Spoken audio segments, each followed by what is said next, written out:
माझी बहीण चंद्रभागा. तर चंद्रभागेला खूप पाणी आलं आहे, पुलापर्यंत पाणी आलं आहे, तुम्हाला दिसत असेल. तर नवरात्राचं देवी दर्शन आम्ही करत असतो. ठरलेल्या देवी आहेत क्रमाने, त्यांचं दर्शन आम्ही घेतो. तर ते तुमच्याशी शेअर करावं असं वाटलं म्हणून हा व्लॉग बनवला आहे. तर हे ह्या देवी अभिषेक चालू होता, ती आमची कुलदेवी रेणुका मातेचं दर्शन झाल्यावर या अंबाबाईला आम्ही आलो. अंबाबाईच्या इथे परडी असते, तिला तिथे ओटी भरली, हळदी कुंकू वाहिलं. आणि ही तिसरी देवी झाली, लखुबाई देवीचं दर्शन झालं.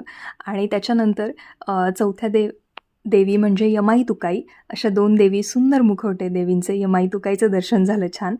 सगळीकडे आम्ही ओटी भरली, परडीला हळदी कुंकू व्हायलं, पूजा केली, ओट्या भरल्या सगळ्या देवींकडे. आणि ही दरवर्षीची प्रथा आहे. आणि ही शेवटची म्हणजे पद्मावती असं थोडं छोट्याशा डोंगरावर अशी ही देवी आहे. आणि पद्मावतीचं दर्शन नवरात्रात या ठरलेल्या देवी आहेत, त्यांचं दर्शन होत असतं. ते तुमच्याशी शेअर करावं म्हटलं. हा एकावर एक दगड ठेवून संसार मांडायचा असतो. संसारात कसा बॅलन्स ठेवता येईल यासाठी.